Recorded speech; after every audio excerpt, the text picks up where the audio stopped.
आज हम बात कर रहे हैं भारत और मध्य एशिया के बेहद खास और भरोसेमंद दोस्त उज्बेकिस्तान के मजबूत होते रिश्तों की।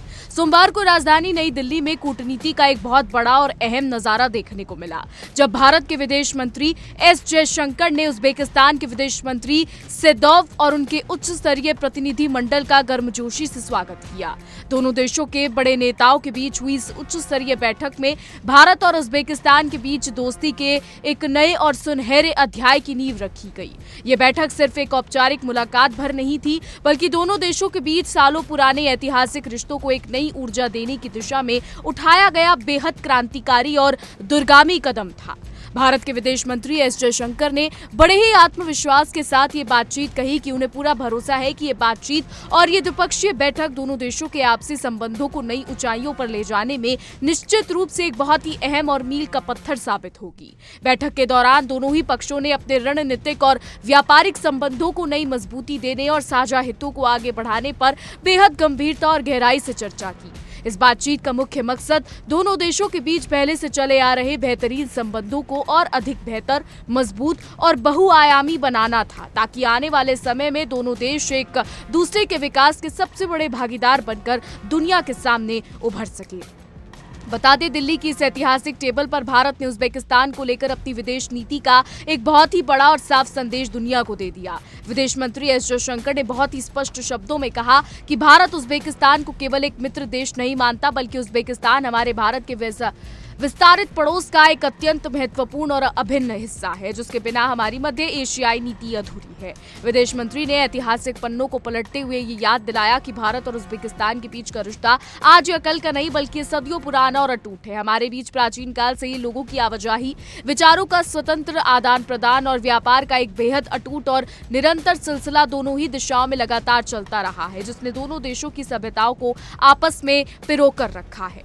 जयशंकर ने इस बात पर खास जोर दिया कि हमारे आज के संबंधों की जड़ें बेहद गहराई से इतिहास और साझा संस्कृति के साथ जुड़ी हुई हैं।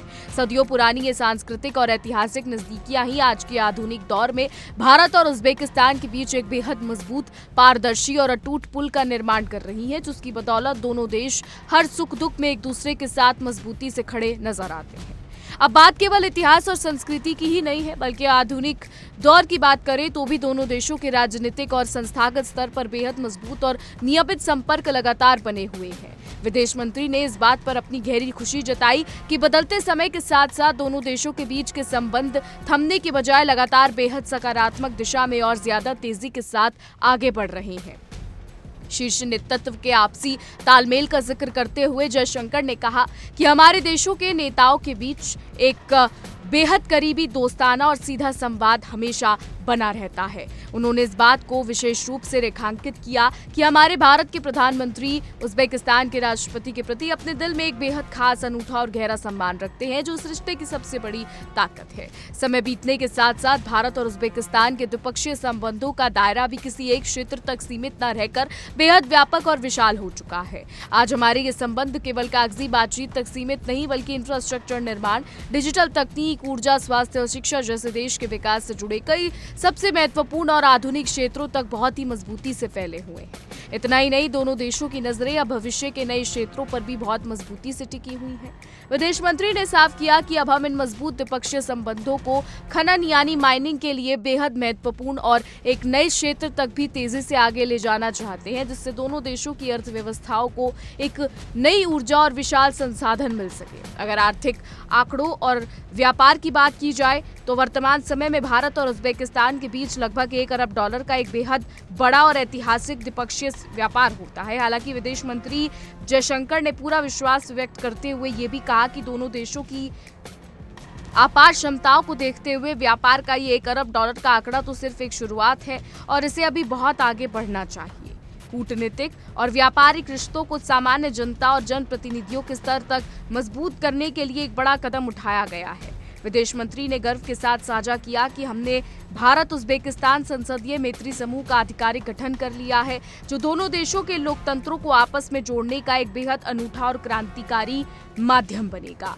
भारत को ये पूरी उम्मीद है और भरोसा है कि दोनों देशों के चुने हुए जनप्रतिनिधियों यानी सांसदों के बीच होने वाला ये नियमित संवाद और विचार विमर्श भारत और उज्बेकिस्तान के जमीनी रिश्तों को एक नई गहराई और मजबूती देगा।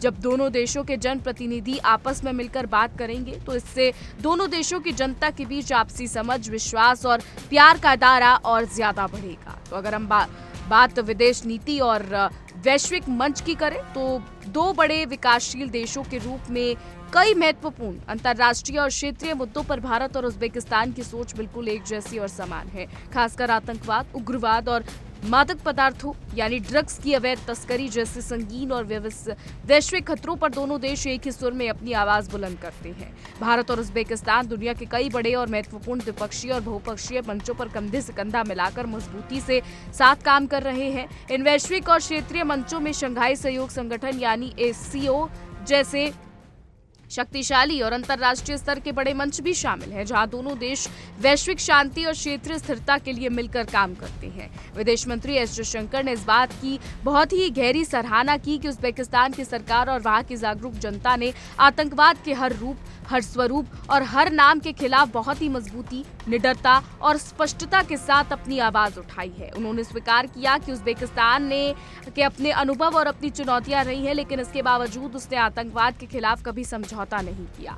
भारत के विदेश मंत्री ने दुनिया को संदेश देते हुए कहा कि हम दोनों देशों ने आतंकवाद को पनाह देने वाली तमाम नापाक गतिविधियों और सीमा पार से होने वाले आतंकवाद के प्रति बिल्कुल स्पष्ट रूप से जीरो टॉलरेंस यानी कतई बर्दाश्त न करने की एक बेहद सख्त नीति अपनाई है। भारत और उज्बेकिस्तान का ये अटूट संकल्प ही दुनिया को आतंकवाद मुक्त बनाने की दिशा में सबसे बड़ा हथियार है। वैश्विक नेतृत्व और समर्थन के मोर्चे पर बात करते हुए जयशंकर ने याद दिलाया कि इस वर्ष भारत ब्रिक्स की महत्वपूर्ण अध्यक्षता संभाल रहा है और ब्रिक्स की तमाम गतिविधियों और पहलों में एक साझेदार देश के रूप में उज्बेकिस्तान के बहुमूल्य सहयोग के लिए भारत दिल से अपनी सराहना व्यक्त करता है। इसके साथ ही भारत ने उज्बेकिस्तान को 2027 से 2029 तक गुट निरपेक्ष आंदोलन यानी कि प्रतिष्ठित अध्यक्षता के लिए अपना पूरा अटूट और ऐतिहासिक समर्थन देने का भी बड़ा आश्वासन दिया है।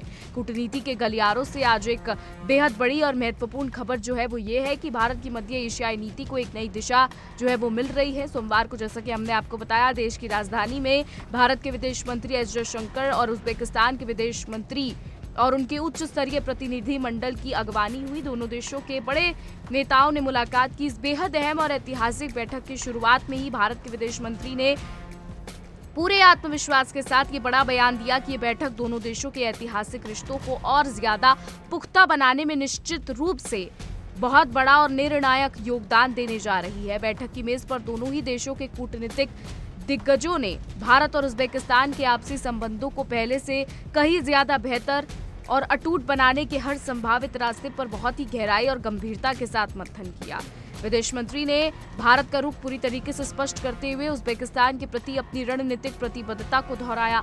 उन्होंने बहुत ही गर्व के साथ कहा कि भारत उज्बेकिस्तान को सिर्फ एक साधारण मित्र देश नहीं बल्कि उज्बेकिस्तान हमारे विस्तारित पड़ोस का एक बेहद ही अनमोल और विभिन्न अंग है। उन्होंने ये भी याद दिला दिया कि हमारे बीच प्राचीन काल से ही आम लोगों, नए विचारों और बड़े व्यापारिक कारवाओं का दोनों ही दिशाओं में एक बेहद समुद्र और निरंतर आदान प्रदान होता रहा है, जो आज भी जारी है। तो इतिहास और संस्कृति की चर्चा करते हुए विदेश मंत्री ने कहा कि हमारे रिश्तों की जड़ें सदियों पुरानी साझा विरासत और गहरी सांस्कृतिक नजदीकी से जुड़ी है। लेकिन बात सिर्फ प्राचीन इतिहास की ही नहीं बल्कि आज के आधुनिक दौर में भी दोनों देशों के बीच राजनीतिक और संस्थागत स्तर पर लगातार और नियमित संपर्क बने हुए हैं। जयशंकर ने इस बात पर बेहद खुशी जताई कि समय के साथ हमारे रिश्ते ठहरे नहीं हैं बल्कि द्विपक्षीय साझेदारी लगातार नई ऊंचाइयों को छूती हुई आगे बढ़ रही है। तो देखिए, आपको बता दें कि जयशंकर और उज्बेकिस्तान के विदेश मंत्री की जो ये मीटिंग हुई है ये काफ़ी ज़्यादा महत्वपूर्ण हो जाती है डिप्लोमेसी के लिहाज से, वो भी उस समय पर जब ईरान और अमेरिका के बीच में युद्ध चल रहा है। उधर यूरोप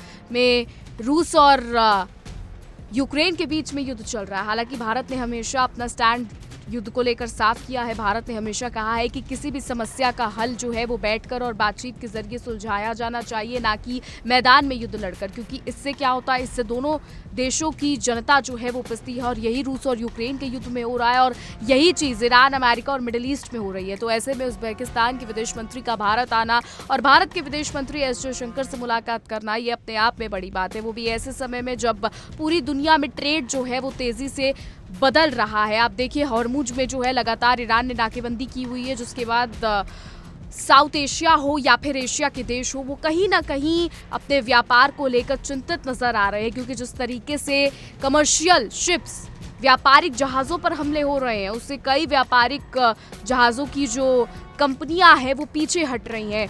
वो सीधे तौर पर जो है इंश्योरेंस देने को तैयार नहीं है, क्योंकि लगातार हो रहे नुकसानों से काफ़ी ज़्यादा नुकसान कंपनियों को उठाना पड़ रहा है। और एक शिप को फिर से बनाना या उसकी तकनीकी चीज़ों को ठीक करना इतना आसान नहीं होता, उसमें कई जो है लाख और करोड़ों रुपए जो है वो पैसा लगता है। तो ऐसे में जब वर्ल्ड ऑर्डर बदल रहा है, ऐसे में जब व्यापार की दिशाएं बदल रही हैं, ऐसे में उज्बेकिस्तान के विदेश मंत्री का भारत आना, ये अपने आप में एक बहुत बड़ी बात है। जिस तरीके से भारत अपनी विदेश नीति को लेकर चल रहा है, भारत हमेशा साफ कहता है कि भारत के इंटरनल जो मैटर्स हैं, अंदरूनी जो सारे मुद्दे हैं, उन पे उसे किसी बाहरी ताकत की ज़रूरत नहीं है। और इसका एक सीधा साधा प्रमाण, एक सीधा साधा एग्जाम्पल आपने तब देखा जब भारत पाकिस्तान का युद्ध हुआ था और अमेरिकी राष्ट्रपति डोनाल्ड ट्रंप ने ये कहा था कि अगर मैं नहीं रोकता तो फिर ये युद्ध नहीं रुकता। हालांकि इस पर भी भारत ने साफ कहा था, एस जयशंकर हो, प्रधानमंत्री मोदी हो, उन्होंने साफ कहा था कि भारत पाकिस्तान के बीच जो ये सीज़फायर हुआ है, ये भारत का इंटरनल मैटर है और इसमें किसी भी तीसरे पक्ष का हस्तक्षेप हमें बर्दाश्त नहीं है। किसी भी तीसरे पक्ष ने इसमें हस्तक्षेप नहीं किया था, जो हुआ सब अंदरूनी तरीके से हुआ। लेकिन अब अगर हम बात करें वर्ल्ड ऑर्डर की, तो अब पूरा जियोपॉलिटिक्स बदल चुका है, डिप्लोमेसी बदल रही है। जिस तरीके से मिडिल ईस्ट के देश कर रहे हैं, जिस तरीके से यूरोप के देश कर रहे हैं, जिस तरीके से चीन अपने आप को आगे बढ़ा रहा है, ऐसे में ये देखना बहुत ज़्यादा ज़रूरी हो जाता है कि वो कौन से देश ऐसे हैं जो अब भी एक अटूट स्टैंड रखते हैं और अब भी उन सुपर पावर के मुकाबले खड़े हैं, जहां सुपर पावर अपने से ऊपर किसी को नहीं मानती। तो ऐसे में हर एक देश को देखना, हर एक देश के साथ बातचीत करना बहुत ज़्यादा ज़रूरी हो जाता है। और भारत की विदेश नीति बहुत ही स्पष्ट है। भारत हमेशा से शांति का पक्षधार रहा है।